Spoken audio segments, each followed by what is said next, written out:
Hello, fellow travelers. As you can see, I got a book. This book is called Colors of Magic. It is an old magic story. And in the Colors of Magic is one of my favorite stories from Magic, known as Lorans Smile. As you can see here, it's written by a guy named Jeff Grubb. Well, you can't see it. The pages are kind of white on the screen, but that's okay. Take my word for it. Jeff Grubb.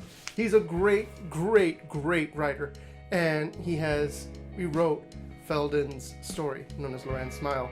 I really hope you guys enjoy it. I'm going to jump into it right now. Loran died 10 years after the devastation. After Urza and Mishra destroyed most of the world with their war. After the tumultuous explosion that eliminated Argoth and altered the rest of the world forever. Loran died in part because of that devastation. She did not die in battle, for she was not a warrior. Nor did she die in a duel of magical forces. For though her lover, Felden, had mastered the study of magic, she found she could not. She did not die of intrigue, or of passion, or of some fatal flaw. She died in bed, weakened by wounds suffered over a decade previous. Wounds inflicted by Ashnod the Uncaring, Mishra's assistant. She was weakened by the lengthening winters and the cold mountain air. Weakened by her own great age. Weakened and eventually defeated by the world that the brothers Urza and Mishra had created. At first she just winded easily when in the garden or cooking, and Felden would put aside his own work to help. Then she had trouble working in the garden at all, and Felden did the best he could, under her direction, to substitute for her. Later she could not work around the house, and Felden brought in servants from the nearby town to aid. When she could not get out of bed, Felden sat beside her and read to her, told her stories of his own youth, and listened to hers. After a time, he had to feed her as well.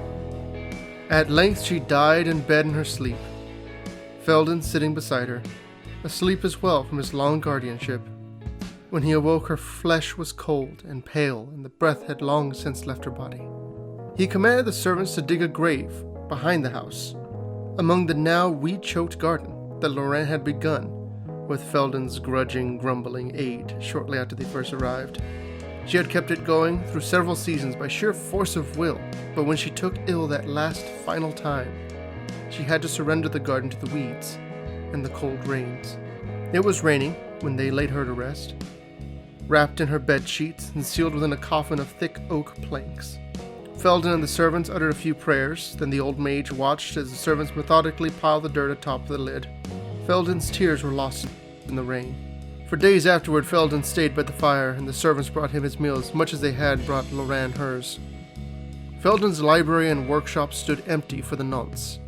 The books closed. The forges cold. The various reagents and solutions settling quietly in their glass jars. He stared into the fire inside.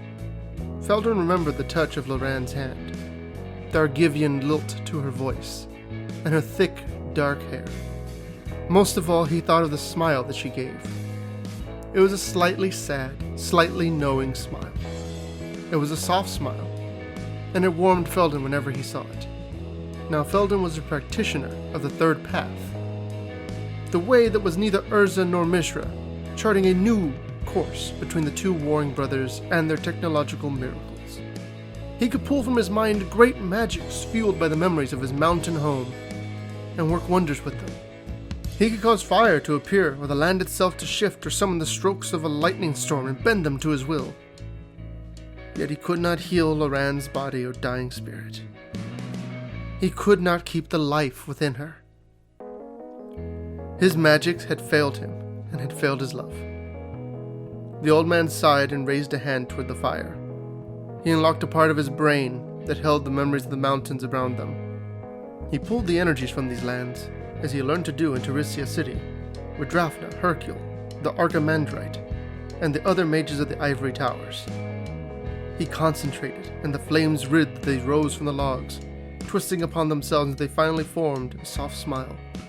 Loran's smile. It was the most that he could do. For 5 days and 5 nights, Felden sat by the fire, and for a brief time the servants wondered that they would soon have to tend the master as they had tended the mistress. Indeed, Felden was never fully healthy himself, overweight and walking only with the aid of a silver cane he had rescued from the heart of a glacier. His dark beard was now streaked with silver, and the corners of his eyes drooped from grief and age. The servants wondered if he would ever rise from the fireside again. On the 6th day, Felden retreated from the hearth to his workshop. Soon afterwards, a short note appeared from the servants, a list of items they were to procure as soon as possible. The list called for thin sheets of copper, iron rivets, cords made of various spun metals, brass gears if they could get them, steel otherwise, glass blown into a variety of shapes with illustrations and dimensions, and there was a letter to be delivered to a place far to the south and west. For the next 2 months the workshop clattered. Felden brought the forge to life, and the small anvil rang with ear-splitting blows. Fire was within the domain of mountain magics, and Felden was its master. He could cause it to heat a precise location with the exact amount of heat needed merely by ordering it to do so. Such was the nature of the old mage's magic. The wire arrived, and the gears, iron, not brass, sheets of copper, and some of bronze. The glass was substandard, and Felden had to resort to teaching himself how to blow it to form the shapes he needed. More wire arrived, this new amount spun with horsehair to form thick, long cords like braids of human hair. At the end of 2 months, Felden looked at his work and shook his head. The joints were stiff, and the arms jutted in the wrong directions. The head was too large, and the hair looked like what it was, a collection of wire and horsehair. The eyes were little more than badly crafted glass spheres. It was too tall at the shoulders and too large in the hips. The creation looked nothing like Loran. Only around the mouth, where there was the ghost of a smile, came the hint of a memory. Felden shook his head, and thick tears gathered at the corners of his eyes. He took a sledge and knocked the automaton to pieces. And he began again. He pored over Loran's journals in the library. She had studied with Urza himself and knew something of artifice. He restrung the wires and ligatures through the arms and legs, building first miniature models, then full-fledged mock-ups, before proceeding to the final version. He worked in animal bone and wood, as well as metal and stone. His glasswork became better, so he could provide a glass eye for an old woman in the village that matched her good one. Slowly, he built the automaton in the shape of Loran, sculpting her out of myriad materials. After 6 months, she was finished. The statue missed only the heart. Felden waited patiently for that organ to appear. He spent his days in the workshop, polishing, testing, and rebuilding the automaton. When he first met Loran, she had use of both arms. Later, she lost the use of one of them, crippled by Ashnod. He went back and forth, removing and replacing the arm. Finally, he restored the statue to its complete state. A month later, a package arrived from a place far to the south and west, from a scholar whom Loran and Felden had known when they were at Teresia City, at the Ivory Towers. The package contained a small chip of a crystal, glowing softly, a power stone, the heart of artifice. There were fewer and fewer stones of this type in the years since the devastation, but this was one. The package contained a note as well, signed by Drafna, master of the School of Latnam. It said simply, "I understand." Felden held the power stone and noticed that his fingers were trembling. Cradling the crystal in both hands, he went to the automaton, standing guard in the center of the workshop. He had placed the bracket for the crystal where the heart would be in a living woman. Felden set the crystal within its framework and closed the compartment door. He reached behind the automaton's left ear and touched a small switch. The automaton jerked to life like a puppet, whose strings had suddenly been pulled. Its head shook and cocked slightly to one side. One leg tensed, the other relaxed. One shoulder dipped slightly. Felden nodded and raised a hand, pointing to the far side of the room. The automaton in the shape of Loran walked gingerly, like a woman finding her land legs after a long sea voyage. By the time she had reached the end of the workshop, she was walking normally. She reached the opposite side, turned, and walked back. She smiled, hidden wires rippling the lips over ivory teeth. The smile was perfect. Felden smiled back, the first time he had truly smiled since Loran had left him.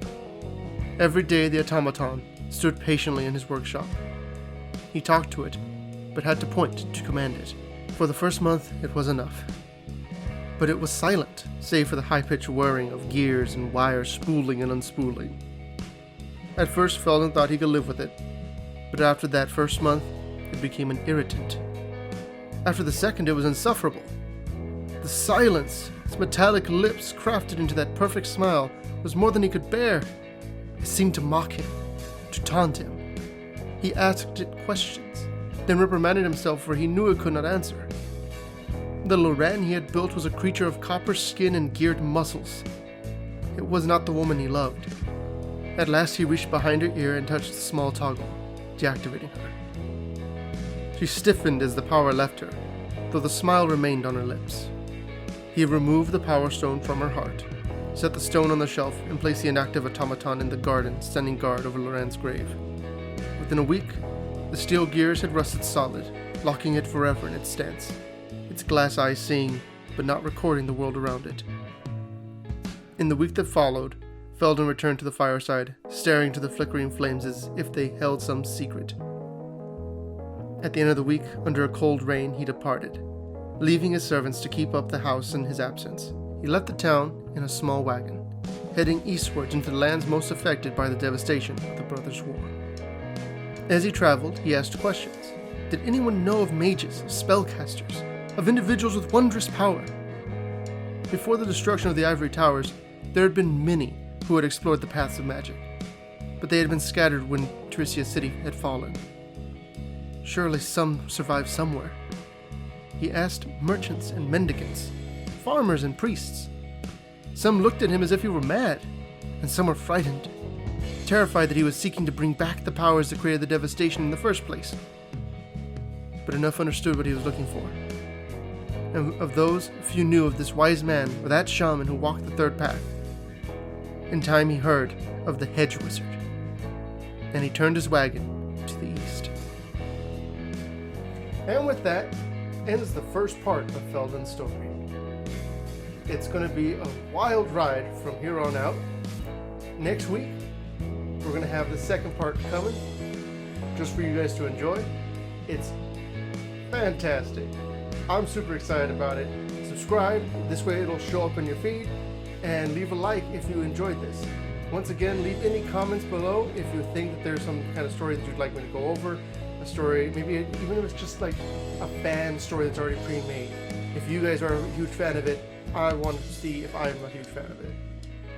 Until then, travel well.